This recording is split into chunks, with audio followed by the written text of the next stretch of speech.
하나님 아버지, 은혜를 감사합니다. 오늘 이 시간 주님 앞에 나아가오니 우리를 맞아주시고 우리 가운데 임하여 주시옵소서. 감사드리며 예수님의 이름으로 기도합니다. 아멘. 네, 우리 시간 함께 찬양으로 고백하며 나아가겠습니다. 우리 전능하신 하나님을 찬양하며 나아갑니다.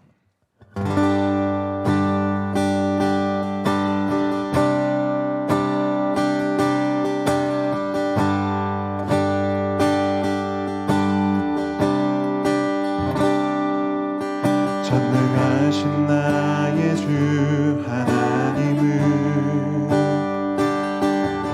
눈치 못하실 일 전혀 없네.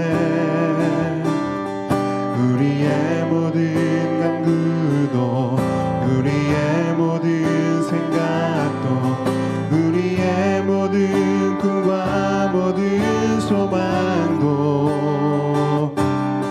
신실하신 나의 주 하나님은 우리의 모든 괴로움 바꿀 수 있네.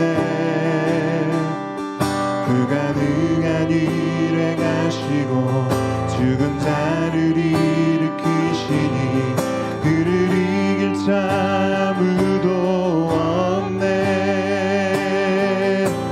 주의 말씀을 의지하여 깊은 곳에 금을 던져 오늘 그가 놀라운 일을 이루시는 것 보라.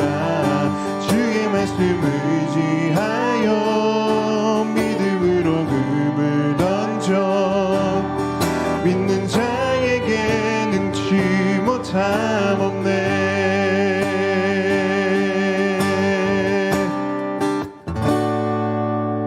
전능하신 나의 주 하나님은 능치 못하실 일 전혀 없네. 우리의 모든 간구도 우리의 모든 생각도 우리의 모든 꿈과 모든 소망도 신실하신 나의 주 하나님은 우리의 모든 괴로움 바꿀 수 있네. 불가능한 일 행하시고 죽은 자를 일으키시니 그를 이길 자 아무도 없네. 주의 말씀 의지하여 깊은 곳에 금을 던져 오늘 그가 놀라운 일을 이루시는 것 보라. 주의 말씀 의지하여 믿음으로 금을 던져 믿는 자에게 능치 못함 없네. 주의 말씀 의지하여 주의 말씀 의지하여 깊은 곳에 금을 던져 오늘 그가 놀라운 일을 이루시는 것 보라. 주의 말씀 의지하여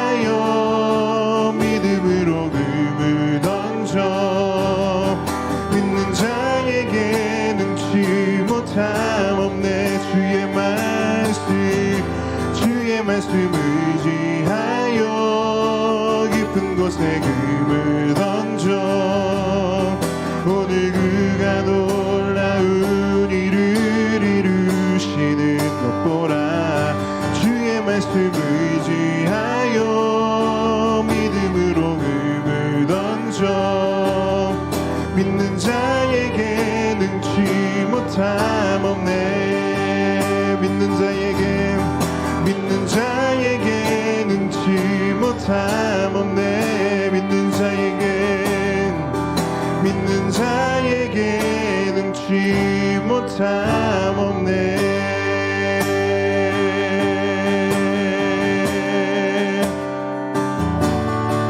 내 손을 주께 높이 듭니다. 내 찬양 받으실 주님. 내 맘을 주께 활짝 엽니다. 내 찬양 받으실 주님. 내 손을 주께 높이 듭니다. 내 찬양 받으실 주님.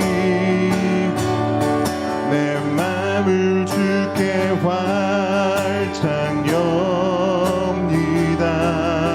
내 찬양 받으실 주님. 슬픔 대신이라 그 대대신 화관을 근심 대신 찬송의 옷을 주셨네. 내 손을 주께 높이 듭니다. 내 찬양 받으실 주님.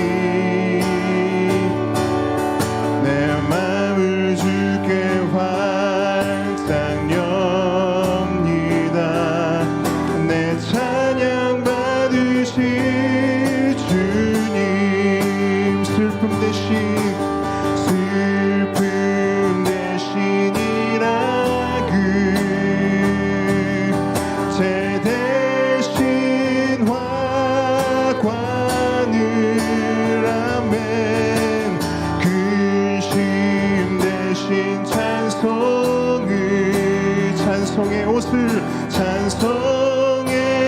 옷을 주셨네. 랄랄라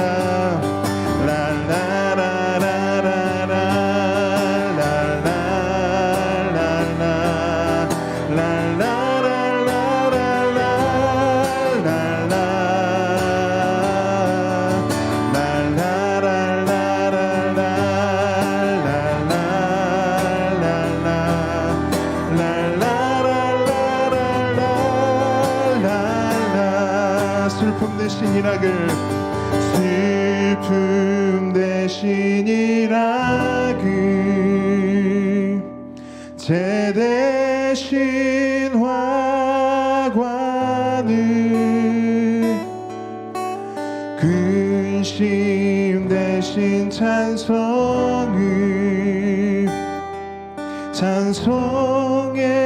옷을 주셨네.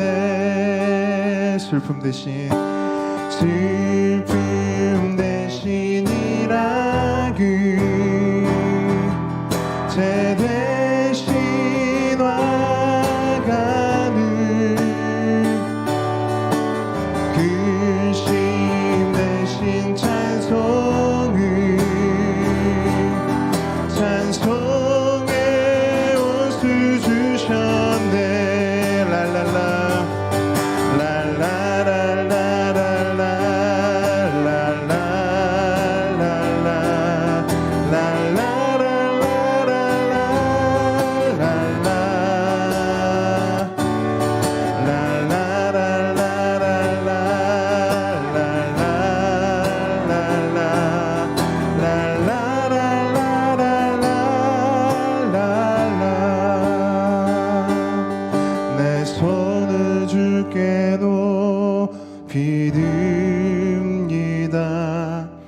내 찬양 받으실 주님, 내 맘을 주께 활짝 엽니다. 내 찬양 받으실 주님.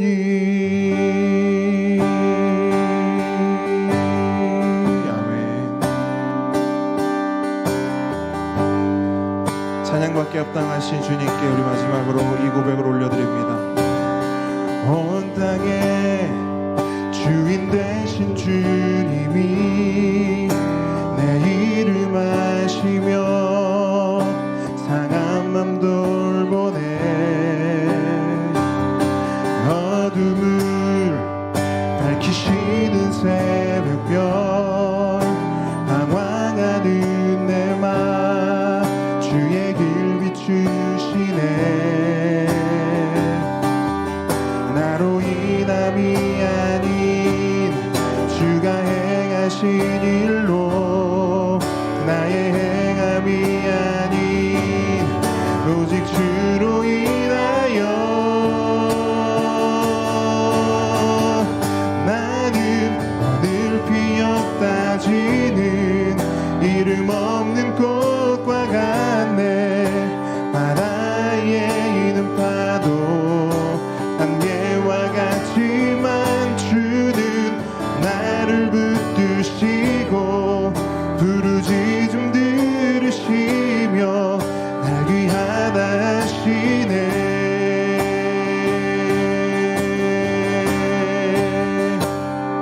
주님은 나의 죄를 보시고 사랑의 눈으로 날 일으키시네.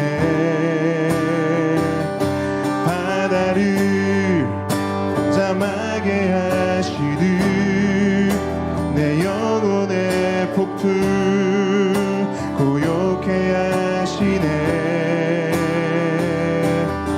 나로 인함이 아닌 주가 행하신 일로, 나의 행함이 아닌 오직 주로 인하여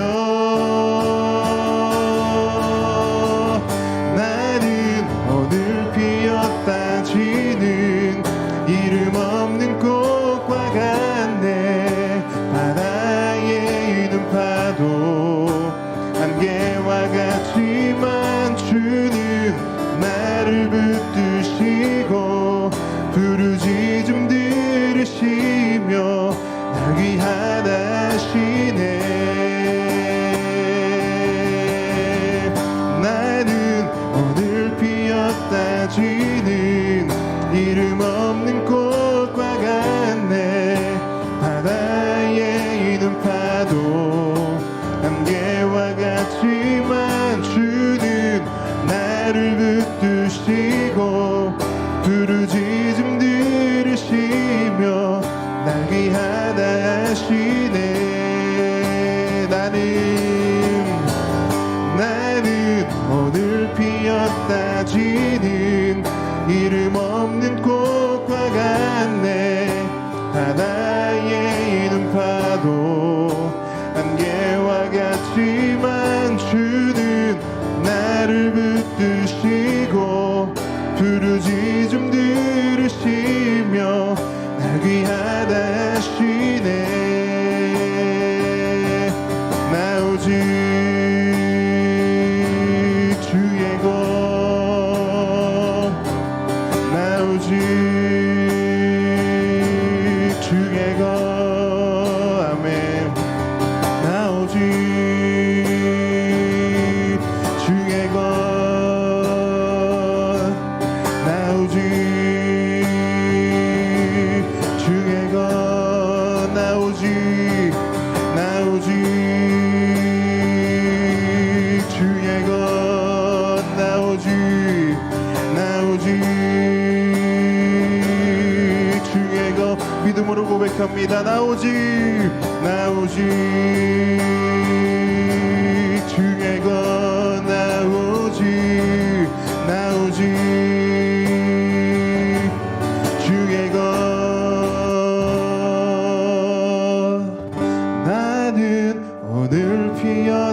지는 이름 없는 꽃과 같네.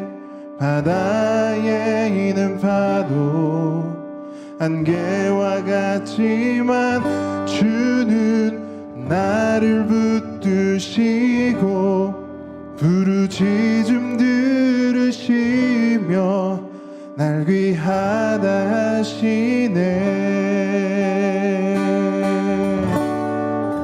나는 오늘 피었다 지는 이름 없는 꽃과 같네. 바다에 있는 파도 안개와 같지만 주는 나를 붙드시고 부르짖음 들으시며 날 귀하다 하시네. 아멘. 우리 함께 기도하기 원합니다. 우리 찬양 고백처럼 우리는 주님의 것인 줄 믿습니다. 주님의 것이고 나로 인함이 아니라 주가 행하신 그 일로, 주님이 나를 사랑하심으로, 주님이 나를 100%로 사랑하심으로 이 자리에 서 있고 이 자리에서 주님 앞에 나아갈 수 있음을 믿습니다. 여러분, 이 시간 말씀 앞으로 나아갈 것입니다. 여러분, 기도할 때 하나님, 이 시간 예수 이름으로 말씀 앞으로 나아갑니다. 주의 말씀을 주시옵소서. 우리 간절히 기도하며 나아갑니다. 아버지 하나님 감사합니다.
예수님의 이름으로 기도합니다.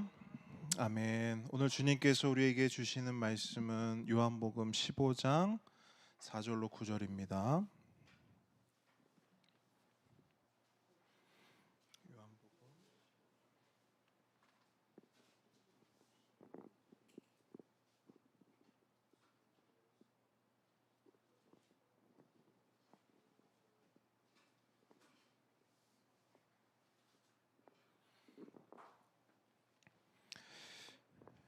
요한복음 15장 4절로 9절. 한 목소리 읽겠습니다. 시작. 내 안에 거하라. 나도 너희 안에 거하리라. 가지가 포도나무에 붙어 있지 아니하면 스스로 열매를 맺을 수 없음 같이 너희도 내 안에 있지 아니하면 그러하리라. 나는 포도나무요 너희는 가지라. 그가 내 안에 내가 그 안에 거하면 사람이 열매를 많이 맺나니 나를 떠나서는 너희가 아무것도 할 수 없음이라. 사람이 내 안에 거하지 아니하면 가지처럼 밖에 버려져 마르나니 사람들이 그것을 모아다가 불에 던져 사르느니라. 너희가 내 안에 거하고 내 말이 너희 안에 거하면 무엇이든지 원하는 대로 구하라. 그리하면 이루리라. 너희가 열매를 많이 맺으면 내 아버지께서 영광을 받으실 것이요 너희는 내 제자가 되리라. 아버지께서 나를 사랑하신 것 같이 나도 너희를 사랑하였으니 나의 사랑 안에 거하라. 아멘. 겸손과 순종의 마음으로 오늘 이 말씀 함께 받도록 하겠습니다. 이제 복음기도 마지막 시간입니다. 지난주에는 복음기도 첫 번째, 두 번째 내용을 살펴봤고요. 오늘은 나머지 세 번째, 네 번째 내용을 묵상합니다. 저는 복음기도를 이렇게 정의하고 고백한다고 지금 3주째 말씀드리고 있습니다. 복음기도는 어떤 기도? 살리는 기도. 자, 이제는 나와야 됩니다. 자, 복음기도 어떤 기도? 예, 살리는 기도. 근데 2주 전, 3주 전까지만 하더라도 이 고백은 저만의 고백이었어요. 그런데 이제는 어떻죠? 우리의 고백이 되었습니다. 아멘. 아멘. 그러니까 많은 분들이 이 복음 기도를 통해서 놀라운 회복의 은혜를 경험하고 계십니다. 벌써 책을 다 읽은 분도 계시고 책을 구입한 분도 계시고 핸드폰에 복음 기도를 적어서 늘 기도하는 분도 계시고 가족이나 지인들에게 이 복음 기도를 또 전해서 그 지인들도 이 복음 기도의 은혜를 나누고 있는 여러 가지 은혜의 소식들, 살아나는 소식들이 들려오고 있습니다. 이러한 일들이, 이러한 역사가 단지 이벤트성으로 끝나는 것이 아니라 우리가 신앙생활을 하는 가운데, 우리가 이 땅을 살아가는 가운데 계속해서 일어나기를 축복합니다. 그래서 우리가 먼저 복음을 붙잡고 복음으로 살아가길 우리 주님의 이름으로 축복합니다. 자, 먼저 복음기도 다시 한번 고백할 텐데요. 전생 혹시 복음기도 좀 보여주시겠습니까? 네, 우리 처음부터 하나, 둘, 셋, 네 가지 복음기도 한번 다 같이 한번 읽어보도록 하겠습니다. 시작. 그리스도 안에서 제가 하는 어떤 일도 당신이 저를 더 사랑하시도록 할 수 없고 제가 한 어떤 일도 당신이 저를 덜 사랑하시도록 할 수 없습니다. 당신의 임재와 인정이 영원한 기쁨을 위해 제게 필요한 모든 것입니다. 당신이 제게 하신 대로 저도 다른 사람들에게 하겠습니다. 기도할 때에 저는 십자가로 당신의 긍휼을 그리고 부활로 당신의 능력을 판단하겠습니다. 아멘. 자, 복음기도 이제 세 번째 내용을 좀 살펴보려고 하는데요. 세 번째 내용은 이겁니다. 당신이 제게 하신 대로 저도 다른 사람들에게 하겠습니다. 여러분, 구원받은 사람들에게 나타나는 가장 확실한 확정적인 표시가 뭘까요? 예수님을 믿고 복음으로 사는 사람들의 삶에는 어떠한 변화가 일어나고 나타날까요? 책에 보면 뭐 여러 가지 이야기들이 교회 안에 있다고 해요. 예수를 믿으면 언어가 달라지고, 예수를 믿으면 머리가 단정해지고, 예수를 믿으면 치마 길이가 길어지고, 뭐 이런 이야기들이 책 속에 나와요. 실제로 우리가 신앙생활을 하면서 그런 이야기들 참 많이 들어요. 아유, 예수 믿으면 이렇게 해야지. 특히 우리나라에서는 가장 많은 게 뭐냐면 예수 믿으면 술 끊고 담배 끊어야지. 어떤 그런 것들이 좀 표지가 되었던 적도 있었습니다. 나 예수 믿고 술 끊었잖아, 담배 끊었잖아. 굉장한 변화고요. 좋은 변화죠. 단순히 영적으로만 아니라 육적으로도 술, 담배를 달고 살던 사람이 그걸 끊으면 얼마나 육적으로도 건강해지겠어요. 그죠? 좋은 것이죠. 그런데 진짜 예수님 믿고 복음으로 사는 사람들에게 있어서 가장 핵심적인 변화는 무엇일까? 가장 큰 변화는 무엇일까? 했을 때는 이거밖에 없어요. 이 세 번째 기도, 이 세 번째 고백이 예수 믿는 사람으로서, 복음을 믿는 사람으로서, 복음으로 사는 사람들에게 나타나는 가장 확실한 변화예요. 당신이 제게 하신 대로 저도 다른 사람에게 하겠습니다. 아멘. 여러분, 그러면 어떤 변화가 일어나는 겁니까? 그 사람이 어떤 변화가 있는 거예요? 한 단어로 하면 이거예요. 관계예요, 관계. 어떤 변화가 일어나냐면 예수를 믿으면, 복음으로 살면 관계의 변화가 일어나요. 하나님과의 관계가 회복되면서 사람과의 관계도 회복되는 거예요. 여러분, 사랑을 받아본 사람이 사랑할 수 있습니다. 맞습니까? 그래서요, 하나님의 사랑을 경험하게 될 때, 하나님의 은혜를 경험하게 될 때 우리는 그 사랑과 은혜를 자연스럽게 다른 사람들에게로 확장시켜 나가는 것이죠. 흘려보낼 수밖에 없는 것이죠. 이 컵에 제가 물을 계속 붓습니다. 그러면 컵에 물이 가득 차죠. 가득 차도 계속 부어요. 그러면 컵에 어떤 일이 일어나죠? 물이 넘쳐 흐릅니다. 컵은 원하지 않아요. 그렇다 해도 이 컵에서 물은 어떻게 돼요? 똑같아요. 당신이 제게 하신 대로 저도 다른 사람들에게 하겠습니다. 안 할 수가 없고 생각을 안 할 수가 없어요. 무슨 말이냐면, 여러분, 사람들은요 대부분 그냥 이렇게 살아요. 어떤 사람이 미워, 그럼 미워하고 삽니다. 근데 하나님의 사랑을 경험한 사람들은요 그렇게 살 수가 없어요. 왜? 받은 사랑이 있거든요. 그 받은 사랑 때문에 비록 내가 이 사람을 온전히 사랑하지 못하고 미워한다 할지라도 마음의 찔림을 가지고 산다. 요즘 전도사님과 저의 대화의 한 50% 정도는 그거예요. 약간 자기 회개의 시간이 많아요. 특히 전도사님이 오늘도 저한테 했던 이야기 중에 제일 많이 했던 게 뭐냐면 이제 아이들에 대한 거예요. 아이들을 더 사랑하고 싶은데 사랑하지 못하고, 화 안 내고 싶은데 화를 내고, 그러니까 그거를 계속 말해요. 계속 말하는 건 뭐예요? 이 안에 부딪힘이 있는 거예요. 그래서 나름대로의 솔루션을 가지고 그것들을 어떻게 해서든 해결하기 위해서 노력을 많이 하더라고요. 책도 읽으려고 하고, 어떤 그 아이들을 좀 이해할 수 있는 영상들이 있으면 그 영상들도 보려고 하고, 그걸 하는 거예요. 왜? 당신이 제게 하신 대로 저도 다른 사람들에게 하겠습니다. 그래서 여러분, 복음을 경험한 사람들은 이 복음을 살아내기 위해서 애를 씁니다. 특별히 어떤 면에서 애를 쓰냐면 관계적인 면에서. 그러니까 이런 거 있잖아요. 여러분, 관계에 대한 목마름이 있어요. 단순히 나 많은 사람하고 사귀고 싶어, 많은 사람들이 나를 좀 알아줬으면 좋겠어, 이런 차원이 아니라 한 사람을 만나도 내가 이 사람을 진짜 사랑하고 싶어, 이런 갈급한 갈망들 있잖아요. 그러니까 이게 어디서 생기냐는 거죠. 그게 뭐가 좋습니까? 나 편한 대로 나를 사랑하면서 살기에도 바쁜 세상인데 나보다 남을 더 사랑하면서 산다? 그러니까 그런 게 어디서 오겠냐는 거죠. 당신이 제게 하신 것처럼 저도 다른 사람들을 그렇게 대하겠습니다.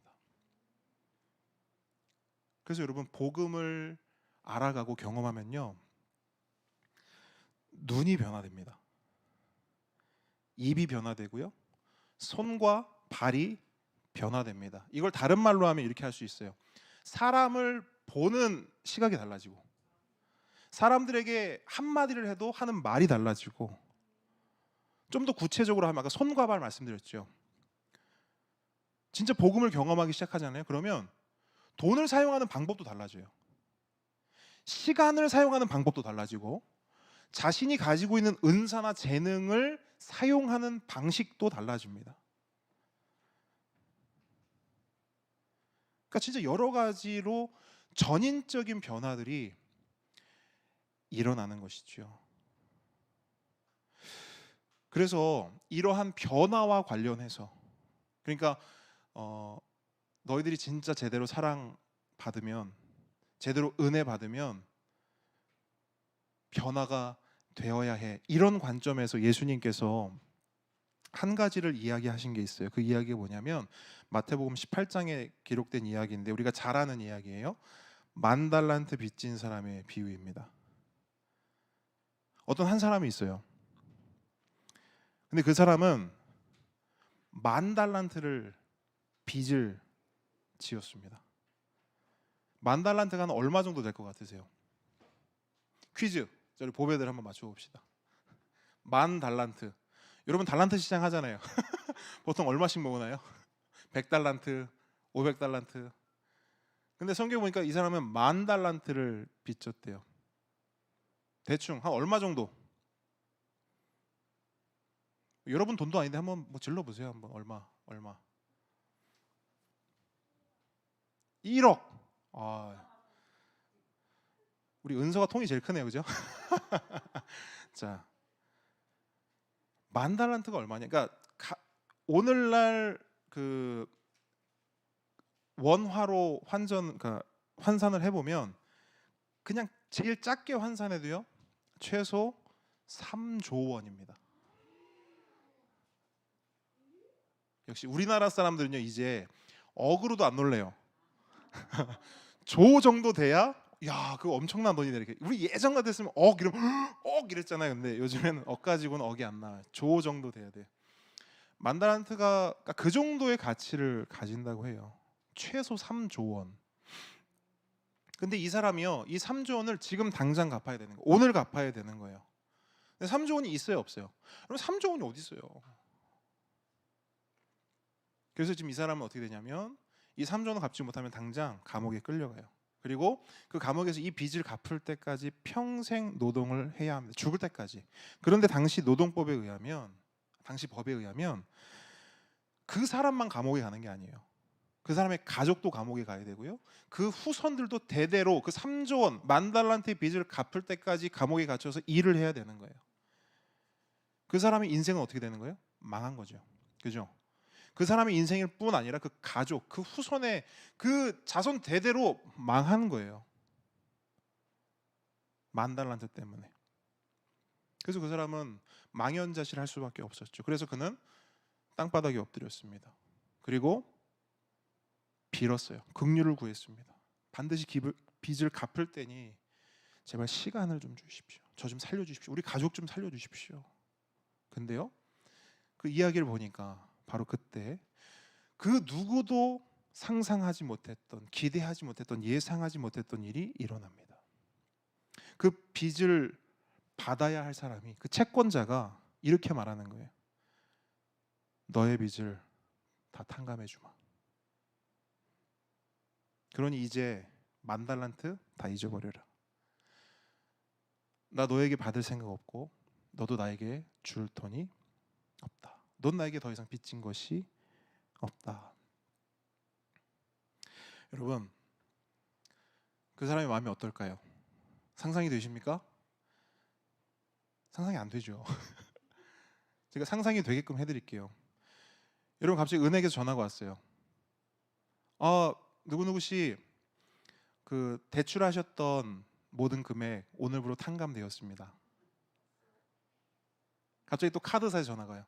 누구누구 씨, 이번 달 카드 대금 안 내셔도 됩니다. 그죠? 그러니까 좀 감이 오시죠? 여러분, 근데 그냥 단순히 대출금이 아니라, 카드 빚이 아니라 3조 원이에요. 3조 원. 그 사람의 그 심정을 한 단어로 하면 이걸 거예요. 자유. 맞습니까? 그 사람은 그 빚을 탕감받는 순간 자유다! 자유를 얻게 된 거예요.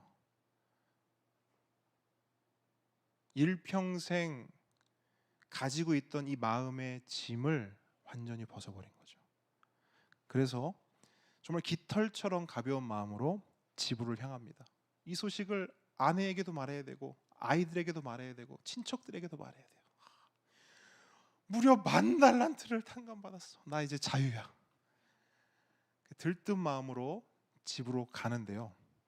가는 길에 한 친구를 만나게 돼요. 한 친구를. 근데 하필이면 그 친구가 어떤 친구냐면 몇 년 전에 자기에게 3만 원을 꾸어서 꿀꺽한 친구예요. 3만 원. 그 친구를 보자마자 어떻게 했을까요? 달려갑니다. 깃털 같은 마음으로 자유함을 가지고 가서 멱살을 꽉 잡습니다. 야, 너 잘 만났다. 너 나한테 3만 원 빌려갔잖아. 너 왜 그거 입 싹 닫고? 너 왜 그거 띄어먹어? 너 이 자식 잘 만났어.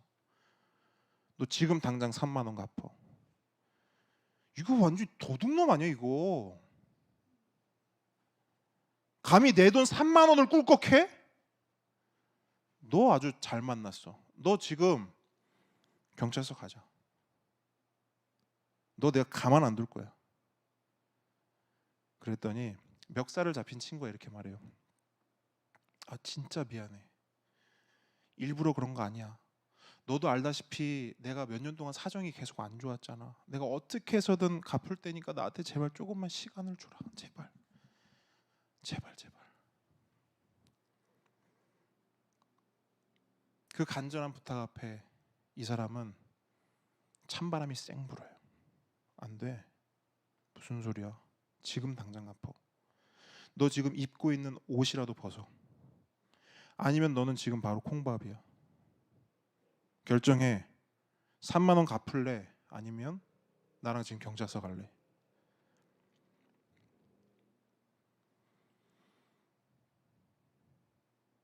여러분, 이 이야기를 들으시면서 어떤 마음이 드십니까? 그 친구의 멱살을 잡은 그 사람이 지금 여러분 앞에 있다면 그 사람에게 어떤 말을 해주고 싶으세요? 저는 이런 말 해주고 싶어요. 저기요, 아 진짜 너무하시네. 아니 방금 3조 원, 방금 3조 원 탕감 받으신 분 아니세요? 어떻게 그럴 수 있습니까? 아니 3조 원을 탕감 받았는데 3만 원 갖고 이렇게 한다고요? 그 고작 3만 원 때문에 친구 멱살을 잡고 협박을 하고 감옥에 보낸다고요? 아저씨 그렇게 사시면 안 돼요. 아저씨 그렇게 살면 안 돼. 사람이 할 짓이 아니지. 여러분 이런 말 해주고 싶지 않으세요? 방금 제가 했던 말이 예수님 비유의 핵심이에요. 예수님은 그 비유를 왜 말씀하셨을까요? 우리에게 지금 그 이야기 하시는 거예요. 야, 내가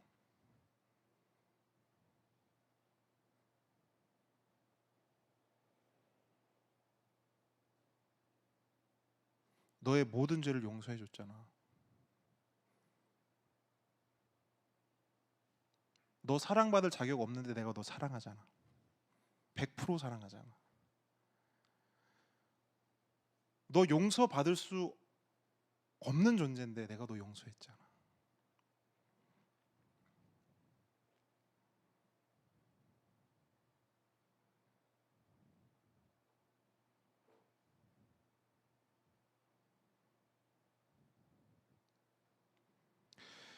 결국 이 비유에서 친구의 멱살을 잡은 사람은 누구예요?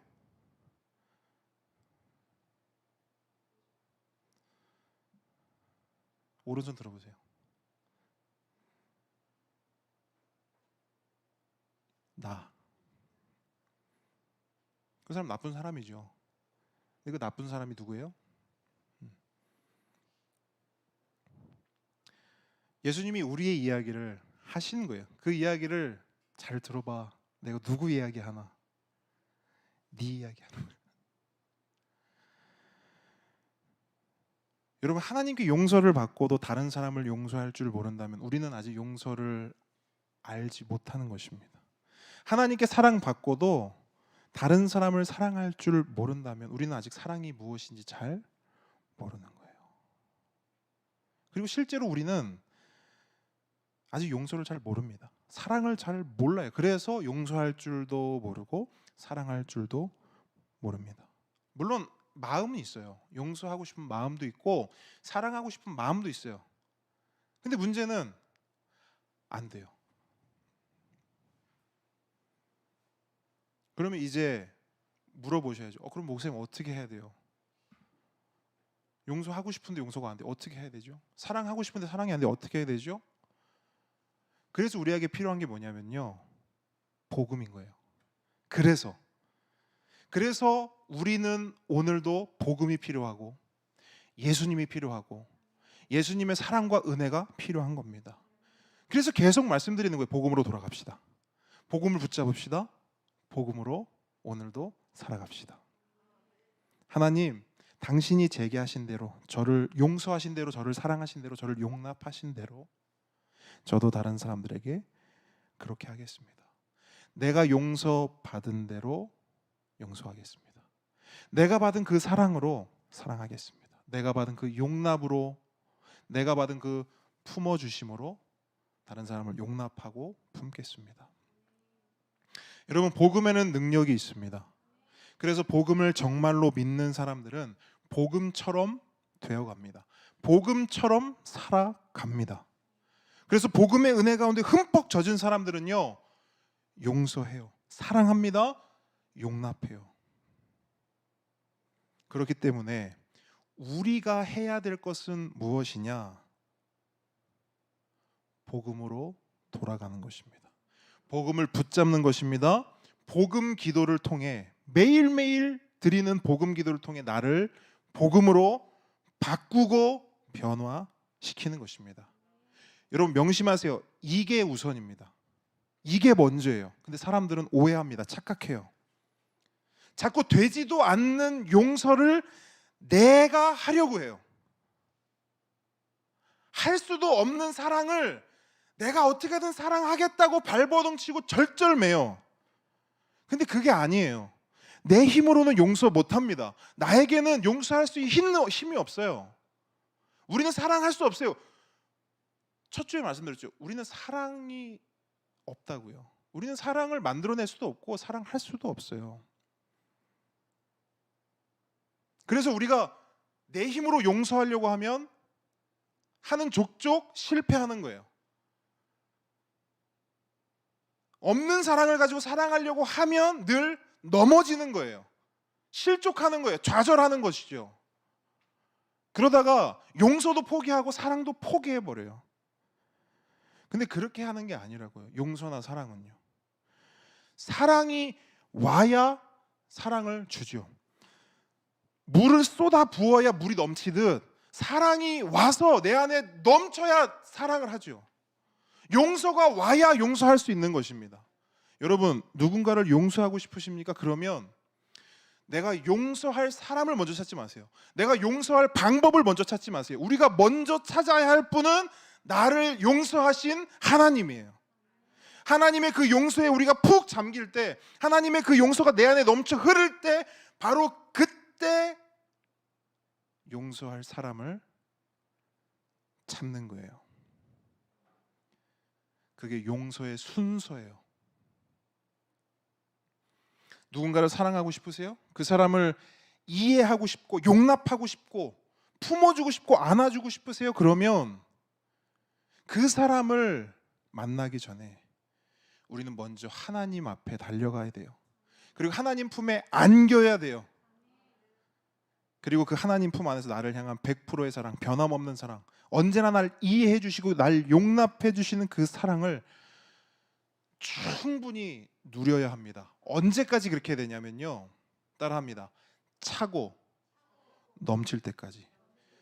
네, 그게 사랑하는 방법이고 사랑의 순서예요. 그런 다음에 내가 사랑하고 싶은 사람 만나면 돼요. 그리고 그때가 되잖아요. 하나님의 창조 법칙 질서는요, 기가 막혀요. 컵에 물이 가득 차면 넘쳐 흐르죠. 이것도 하나님의 창조 질서거든요. 하나님 만드신 법칙이에요. 똑같아요. 하나님의 사랑이 우리 안에 차면 넘쳐요. 왜 내 안에 왜 나는 사랑이 왜 안 흘러 넘칠까? 차지 않았기 때문이에요. 그럼 좀 더 쉽게 왜 차지 않았을까요? 그럼 하나님 품에 달려가시라니까요. 하나님의 사랑이 뭔지를 알아야죠. 내가 사랑이 뭔지를 모르겠다. 그러면 네이버에서 사랑 검색할 필요가 없어요. 하나님을 찾아야 돼요. 하나님이 나를 어떻게 사랑하셨는지를 알아야 됩니다. 그래서 여러분, 하나님 사랑 다음이 이웃 사랑이에요. 아멘. 이건 다른 말로 하면 하나님 사랑이 없으면 이웃 사랑도 없는 겁니다. 방금 지금까지 설명드린 모든 내용들을 이제 한 문장으로 하는 게 뭐냐? 당신이 제게 하신 대로 저도 다른 사람들에게 하겠습니다. 이 기도가 분명히 말하잖아요. 저도 다른 사람들에게 하겠습니다가 먼저가 아니죠. 먼저는 뭐예요? 당신이 제게 하신 대로. 하나님이 저를 사랑하신 대로 저도 사랑하겠습니다. 그럼 내가 사랑하려면 하나님의 사랑이 필요한 거죠. 이걸 분명하게 아시고 이걸 매일매일 고백하면 우리가 사랑의 방법, 사랑의 순서를 우리 안에 내면화시킬 수 있는 거죠. 배울 수 있는 거예요. 사랑하는 방법을. 그러니까 이 세 번째 기도가 필요한 거예요. 자, 이제 네 번째 내용입니다. 조선생님, 그 히터를 틀어주세요. 예. 지금까지 우리는 복음 기도를 통해서 하나님의 사랑과 은혜가 얼마나 큰지, 그 크신 하나님의 사랑과 은혜가 얼마나 소중한지, 그리고 하나님의 그 사랑과 은혜를 어떻게 흘려보내야 하는지 이 세 가지를 살펴보았습니다. 그리고 이제 네 번째 내용을 살펴볼 텐데, 네 번째를 통해서는요, 하나님의 사랑과 은혜가 우리 삶 가운데 어떻게 역사하고 우리를 어떻게 이끌고 인도하시는지를 살펴볼 거예요. 그러니까 나머지 세 개에 비해서 이 네 번째는 어떤 면에서는 굉장히 간단한데요, 어떤 면에서는 되게 조금 어려울 수 있습니다. 저는 개인적으로 그랬어요. 그래서 이 네 번째를 여러분에게 어떻게 하면 좀 잘 쉽게 설명할 수 있을까 이렇게 고민을 좀 많이 했었습니다. 한번 같이 제 고민의 결과를 한번 나눠보죠. 네 번째 내용 같이 한번 읽어볼까요? 시작. 기도할 때에 저는 십자가로 당신의 긍휼을 그리고 부활로 당신의 능력을 판단하겠습니다. 자, 오늘 본문인 요한복음 15장에서 예수님은 제자들에게 그리고 우리에게 굉장히 놀라운 약속을 주셨습니다. 그 약속이 뭐냐면 내 안에 거하라, 내 사랑 안에 머물라. 그러면 너희들은 무엇이든지 원하는 대로 구할 수 있고 또한 그것이 이루어질 것이다. 그러니까 기도에 대한 어떤 말씀, 약속을 하고 계십니다. 여러분, 이 약속을 믿으십니까? 우리는 무엇이든지 원하는 대로 구할 수 있고 또한 그것이 이루어질 것을 믿으십니까? 실제로 이런 믿음을 가지고 살았던 사람들이 성경에는 나오는데, 그 중에서 이 믿음을 가지고 살았던 세 사람을 좀 소개하고 싶어요. 그 사람들의 이름 아마 여러분도 들어보셨을 거예요. 사드락, 메삭, 아벳느고입니다. 이 세 사람은요, 유다 왕국이 멸망하면서 바벨론 포로로 끌려갔던 사람들입니다. 근데 성경을 보니까 이 세 사람은 모든 학문과 재주에 명철했다 이렇게 기록되어 있어요. 그래서 이 사람은 비록 포로의 신분이었지만 그 능력을 인정받아 바벨론 제국의 고위직 관리로 임명이 됩니다. 그러던 어느 날 바벨론 제국의 왕이었던 느부갓네살이 전 세계 왕국의 사람들을 불러 모아 놓고 이런 명령을 내립니다. 한 사람도 빠짐없이 내가 만든 황금 신상 앞에 절해라. 절하지 않는 자는 그가 누구든 이유를 막론하고 극렬히 불타는 풀무에 던질 것이다. 용광로 속에 던져버릴 것이다. 그 자리에 모인 모든 사람들, 전 세계에 모인 사람들은 목숨을 부지하기 위해 그 신상 앞에 절을 했습니다. 하지만 사드락, 메삭, 아벳느고는 절하기를 거부했습니다. 그러자 느부갓네살이 어떻게 반응합니까? 그들을 불러 세웁니다. 사람들 앞에 딱 세워놔요. 그리고 절하지 않는 이유를 묻습니다. 그리고 그들을 회유해요. 그 내용이 다니엘 3장 14절로 15절 있는데 제가 세 번역으로 읽어드릴게요. 사드락과 메삭과 아벳느고는 들어라. 너희가 참으로 나의 신을 섬기지 않고 내가 세운 금신상에게 절을 하지 않았느냐? 지금이라도 너희가 나팔과 피리와 검은고와 사연금과 칠현금과 풍수 등 갖가지 악기 소리가 날 때에 내가 만든 신상에게 엎드려 절을 할 마음이 되어 있으면, 지금이라도 절을 할 거면 괜찮다, 오케이. 그러나 그렇지 않으면 너희들을 즉시 불타는 용광로 속에 던져 넣을 것이다. 어느 신이 너희를 나의 손에서 구해낼 수 있겠느냐? 그러자 그들은 이렇게 대답합니다. 왕이시여, 우리가 불 속에 던져져도 우리를 지키시는 우리 하나님이 우리를 활활 타는 풀무불 용광로 속에서 구해 주시고 왕의 손에서도 구해 주실 것입니다. 아멘. 여러분, 이것이 사드락, 메삭, 아벳느고의 믿음이었습니다. 그들은 하나님을 믿었고요, 그 믿음을 따라 우상 앞에 절하지 않았고 권력 앞에 굴하지도 않았습니다. 놀라운 믿음이죠. 대단한 믿음입니다. 그런데 여러분, 그들의 진짜 대단한 믿음은요, 그 다음에 나와요. 이 믿음도 대단한데 그 다음에 나오는 믿음이 진짜 대단해요. 3장 18절인데요. 잘 들어보세요. 비록 그렇게 되지 않더라도, 하나님이 우리를 풀무불에서 건져내주지 않으시더라도, 왕의 손에서 우리를 구해주지 않으시더라도 우리는 왕의 신들을 섬기거나 왕이 세운 금신상에게 절하지 않을 것입니다. 무슨 말이에요?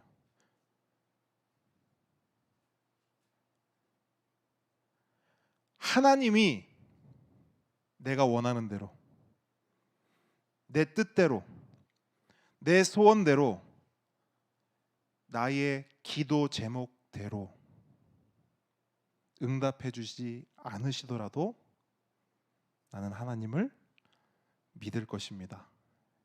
이 고백이 되는 거겠죠, 그죠? 대단한 고백이고 대단한 믿음입니다. 결국 어떻게 됩니까? 느부갓네살은 그 말을 듣고 참을 수가 없죠. 그 말이 끝나자마자 그 세 사람을 바로 용광로 속에 던져 버렸습니다. 하지만 성경은 그 결과를 어떻게 기록하고 있습니까? 그들은 용광로 속에 떨어졌죠. 활활활 타는 그 용광로 속에 떨어졌지만 털끝 하나 상하지 않고 용광로 속에서 터벅터벅 걸어 나왔습니다. 이게 성경이 증언하는 그들의 믿음이에요. 근데 여러분, 이런 믿음의 이야기를 들으면 우리는 어떤 마음이 듭니까? 하나님을 더 믿게 되죠. 맞습니까? 어떤 상황에서도, 어떤 문제 속에서도 우리를 도우시고 우리를 살리시는 그 하나님을 더 의지하게 되고 더 확신하게 됩니다. 그래서 보통 이 본문 가지고 설교할 때 이렇게 설교하죠. 여러분, 사드락과 메삭과 아벳느고를 보십시오. 어떤 상황에서 하나님을 믿으니까 하나님 우리를 구원해 주십니다. 구원해 주십니다. 그렇게 삽시다.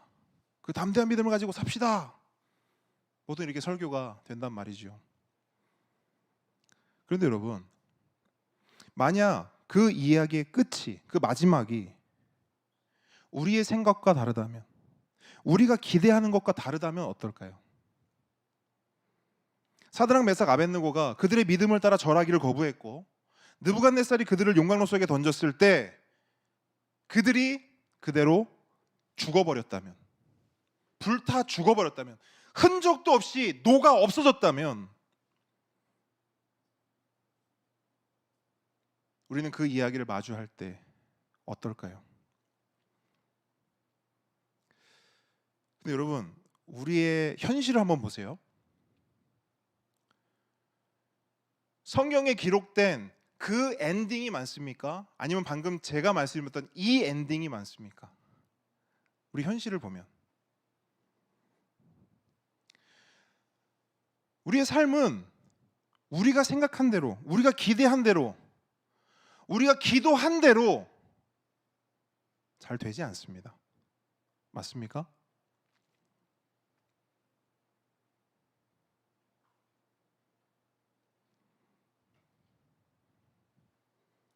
가족을 구원해달라고 기도했어요.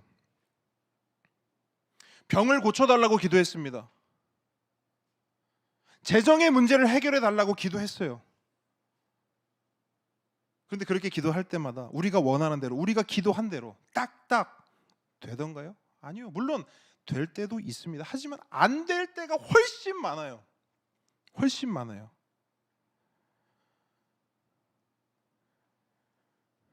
그러면 그때 우리는 어떤 생각을 가지게 돼요? 하나님을 의심합니다.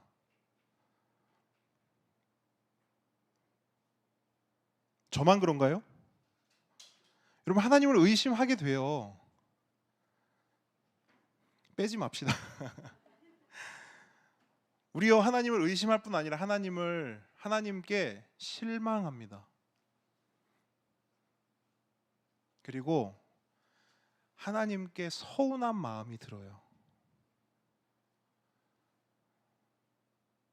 진짜 그래요, 여러분. 저도 깜짝깜짝 놀래요. 깊이 기도로 들어가잖아요. 그러면 하나님이 알려주신다니까요. 너 이 부분에 있어서 나 서운해하고 있잖아. 생각도 못했던. 나중에 한 번 또 간증을 나눌 때가 있겠지만, 제가요, 어렸을 때 저는 하나님한테 진짜 큰 서운함을 가지고 살았어요. 근데 이게요, 목사 될 때까지도 몰랐어요. 그 서운함이 뭔지 아세요? 제가 초등학교 1학년 때 저희 어머니가 신학을 가셨잖아요.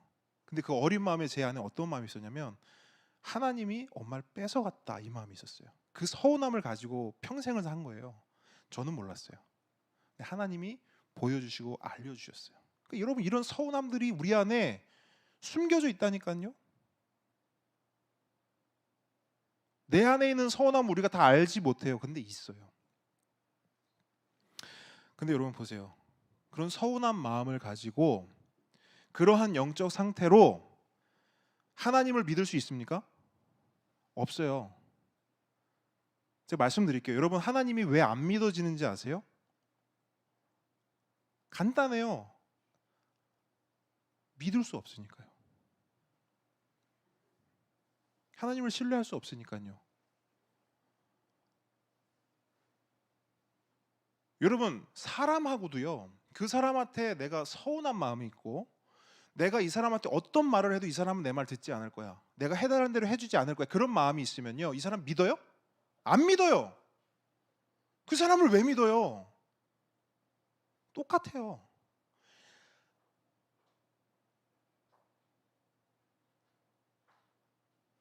왜 기도 안 할까요? 왜 진짜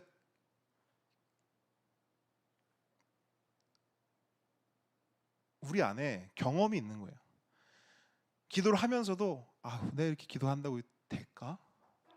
이 서운함의 이 데이터들이 우리 안에 있어요. 차곡차곡 쌓여 있는 거예요. 이런 게 쌓여 있으면 하나님 어떻게 믿어요? 하나님 믿을 수 없습니다. 그럼 또 질문이 나와야 돼요. 그럼 목사님 어떻게 해야 돼요?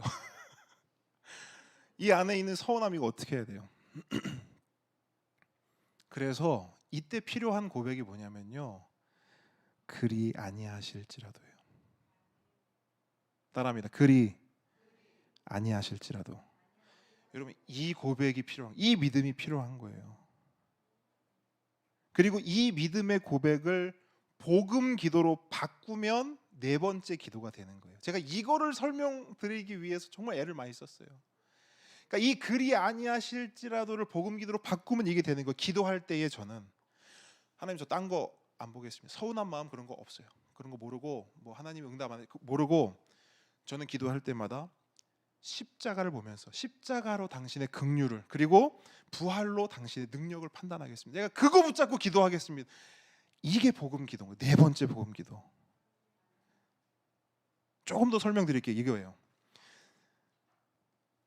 하나님, 내가 하나님 믿을 때, 내가 하나님께 기도할 때 지금 나의 상황과 환경으로 하나님을 판단하거나 하나님을 오해하지 않고 나를 향한 변하지 않는 사랑과 은혜로 하나님을 판단하고 하나님을 이해하겠습니다. 이거예요. 여러분 생각해 보세요. 나를 대신해서 십자가에서 죽기까지 하신 분이에요. 그런 분이 나를 위해 나에게 가장 좋고 선한 것을 왜 주지 않으실까요? 왜? 목숨을 줬으면 다 준 거 맞습니까? 가장 중요한 거, 가장 소중한 거 준 거 맞습니까? 그럼 생각해 보세요. 가장 중요하고 소중한 걸 다 주신 분인데 내가 기도한 거 그거 왜 안 들어주시는 거예요? 왜? 이유는 딱 하나. 안 주는 것이 나에게 좋은 거니까. 그거를 응답하지 않는 것이 나에게 가장 선한 길이니까. 아멘? 그래서 그렇게 하신 거죠. 그래서 내가 기도할 때 십자가로 당신의 마음을 판단하겠습니다. 이렇게 나가는 거예요. 이게 그래서 그 복음 기도인 거예요.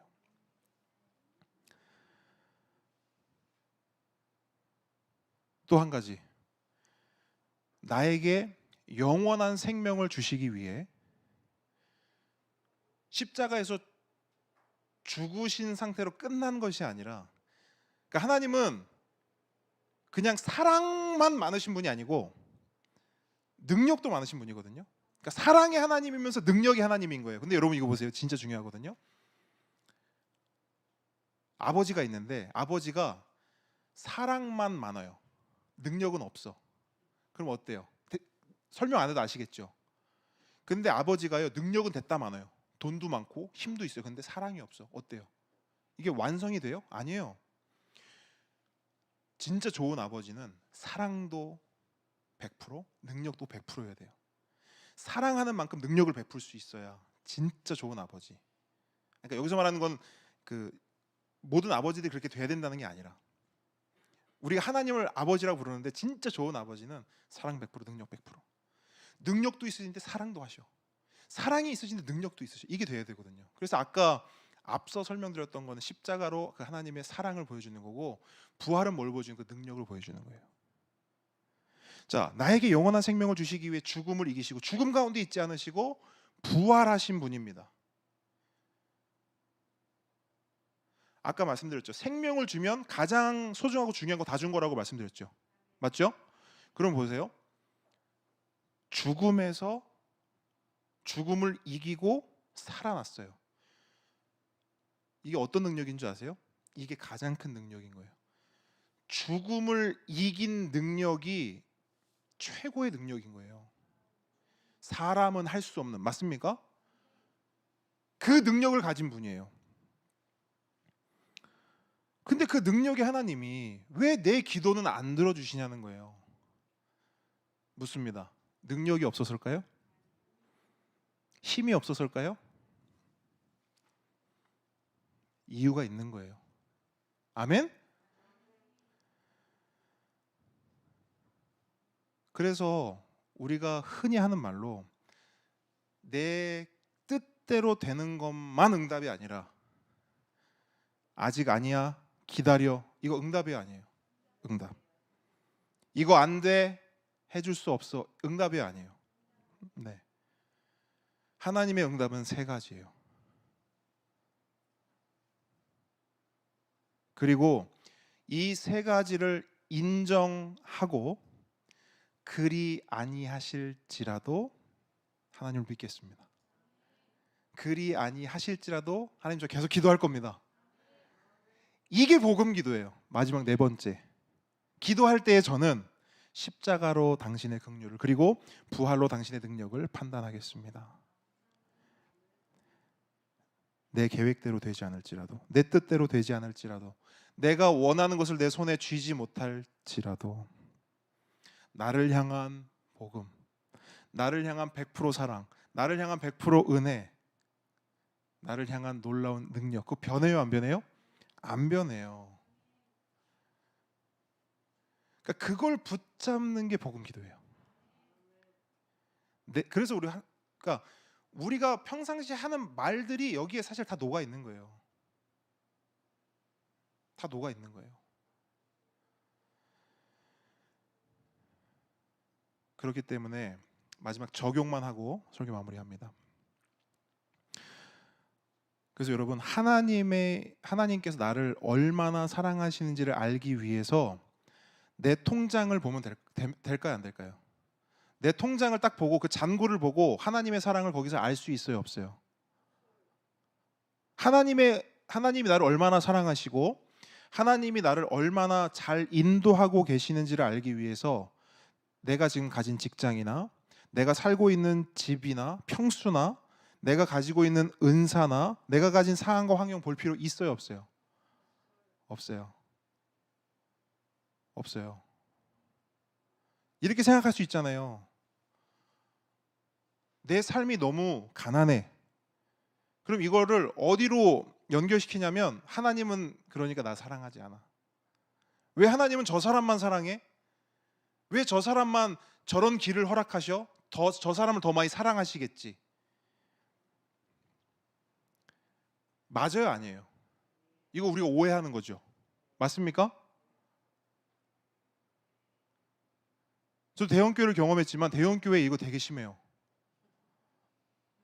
그래서 소위 잘 나가는 사람들은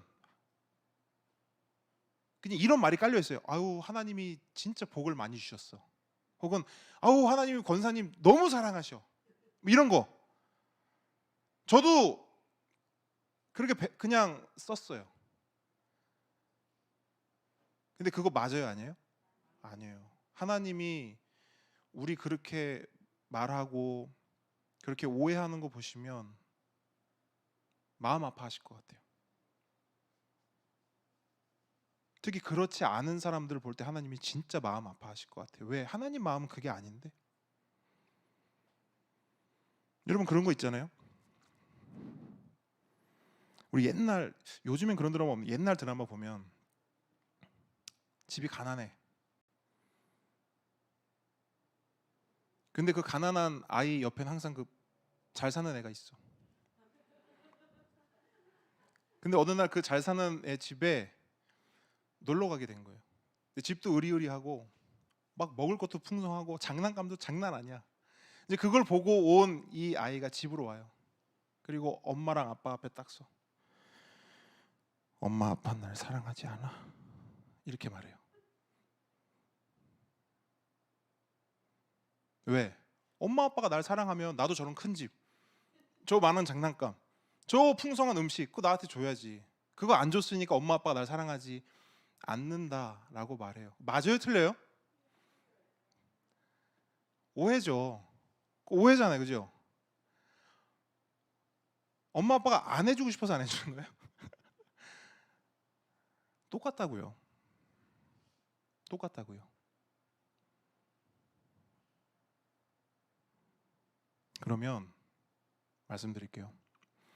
하나님이 나를 얼마나 사랑하는지를 알려면 어디를 보면 되느냐? 통장 아니고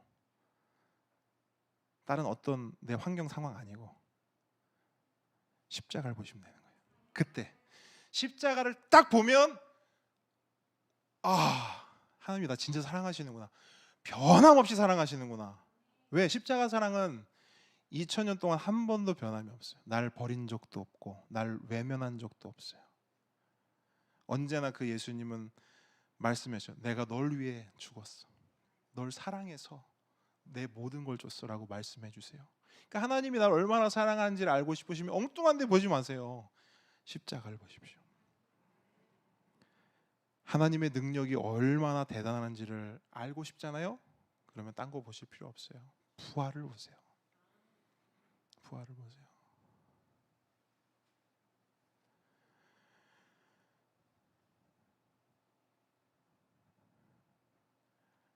그래서 예수님이 놀랍게도 우리에게 이 말씀을 하시는 거예요. 이 약속을 주신 거예요. 얘들아, 내 안에 거해라. 내 사랑 안에 머물러라. 십자가 사랑 안에, 부활의 능력 아래 너희들이 머물렀으면 좋겠다. 그러면 너희들이 무엇이든지 원하는 대로 구할 수 있고, 또한 그것이 이루어질 것이다. 여러분, 이제 이 말씀이 좀 선명하게 보이셔야 돼요. 이 말씀에, 예수님 약속의 포인트는 뒤에 있지 않아요. 우리는 이거 이렇게 이해하거든요. 야, 예수님 믿잖아? 교회 다니잖아? 그러면 막 기도해, 소원 빌어. 그러면 하나님이 다 이루어 주신대. 여기 봐. 뭐든지 원하는 대로 구해. 그러면 다 이루어 주신대. 교회 다니고 신앙생활하고 헌금 잘하고, 그러면 하나님이 다 책임져 주신대. 우리는 이거 이렇게 이해하거든요. 근데 예수님은 그런 의미에서 하신 말씀이 아니에요. 예수님의 핵심은 앞에 있어요. 내 안에 거해라. 내 안에 거해라. 여러분, 예수님 안에 거하면 어떤 일이 일어나는 줄 아세요? 예수님의 뜻을 알게 돼요. 맞아요? 이게 내 안에 거해라 이 말을 좀 더 쉽게 표현하면 너 내 집에 살아라 이거예요. 너 나랑 같이 살자 이거거든요. 한 집에서 예수님과 같이 살면 예수님의 뜻 알 수 있을까요, 없을까요? 알죠. 예수님 마음 이해할 수 있어요, 없어요? 알죠. 그러면 예수님의 뜻을 알고 예수님의 마음을 이해한 사람은, 야, 아무거나 말해봐. 그럼 뭐 말할까요? 뭐 말할까요? 여러분, 자녀들 중에도 그런 자녀들 있잖아요. 철든 자녀. 엄마 마음을 알고 아빠 마음을 이해하는 자녀들은, 야, 선물 뭐 갖고 싶어? 다 말해봐. 철없는, 제가 어렸을 때 좀 철이 없었거든요. 가난한데 저희 어렸을 땐 레고 진짜 비쌌잖아요. 지금도 비싸지만 그땐 진짜 비쌌잖아요. 가면 제일 큰 레고를 팍 집는 거야. 그게 어느 정도냐면 아마 제 기억에는 저희 아버지 월급의 한 3분의 1 정도 되는 그 가격이. 근데 그걸 잡는 거예요. 철딱서니가 없으니까. 근데 저 여동생은 옆에 있는 얄궂은 무슨 반지 같은 거 하나 딱 집는 거예요. 철이 너무 일찍 들었지. 그거 어머니가 지금도 말씀하세요. 아유, 이 철딱선이 없어 이거. 철 들었다고. 그런 거예요. 마음껏 골라보라고 해도 예수님 마음 알고 예수님 마음을 이해하면, 그 안에 거하면 아무거나 구하지 못해요. 뭘 구하냐면 예수님 마음에 좋은 거 구해요. 예수님 마음에 합한 거 구해요. 그래서 예수님 안에 거하면 기도의 내용이 바뀌어요. 극단적으로 예수님 마음 알기 전에는 기도의 내용들이 보통 이거예요. 아버지, 지금 저쪽 저기 청약이 떴다는데 주여, 아버지.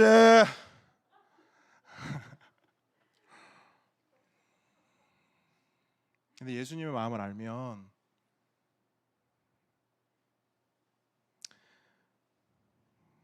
물론 기도할 수 있어요. 기도할 수 있어요. 근데 예수님 마음 알잖아요. 그걸 기도하면서도 약간 쑥스럽지만 그 기도가 응답되지 않아도 어때요? 이렇게 말해요. 그리 아니하실지라도. 왜?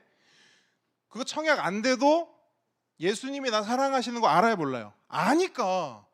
예수님 능력 있는 거 알아요, 몰라요? 아니까. 그래서 기도할 때에 저는 십자가로 당신의 긍휼을, 그리고 부활로 당신의 능력을 판단하겠습니다. 할렐루야. 여러분, 3주 동안 우리 복음 기도 함께 살펴봤습니다. 저의 바람은 다른 게 없어요. 여러분이 예수님 잘 믿는 겁니다. 제가 우리 그때 교제할 때도 말씀 나눴지만 그 목사님들 이렇게 만나고 하면은 이런 말씀하시거든요. 새해 뭐 표어, 새해 뭐 뭐로 잡았어? 교회 어떤 뭐 방향, 비전 뭐로 잡았어? 그래서 만나면 함께 걷는 교회는 비전이 뭐야? 이렇게 묻거든요. 저희의 비전은 여기 주보에 적혀 있어요. 우리의 고백 있잖아요. 저의 비전은 여러분이 예수 잘 믿는 거예요. 여러분이 예수 잘 전하는 겁니다. 이거 합시다. 아시겠죠? 이건데 하려면 복음 기도로 우리 안에 복음이 심겨져야 돼요. 우리 안에 복음 아닌 것들이 다 몰아내지고 하나님에 대한 오해와 서운함들이 다 걷어지고 이 안에 하나님의 사랑으로 하나님의 은혜로 가득 찰 때 예수님 믿고 싶지 않아도 믿을 수밖에 없을 거예요. 아멘. 자, 여러분 기도하겠습니다. 오늘도 기도하실 때 이제 여러분 오늘 이제 그 카톡 공지사항에 이제 기도 제목 보시면 복음 기도가 제일 꼭대기로 올라가 있을 거예요. 어떤 의미일까요? 제일 중요하다. 그리고 가장 처음으로 합시다.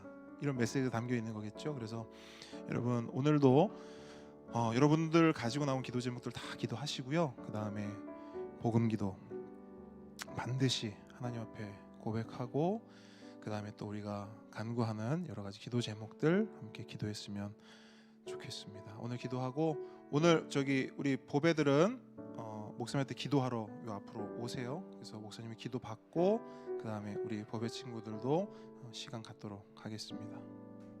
기도하겠습니다.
우리를 사랑해 주셔서 감사합니다. 우리를 안아주시고 우리를 품어주시고 우리 가운데 은혜 주셔서 감사합니다. 그 무엇도 하나님의 자리에 서지 않게 하시고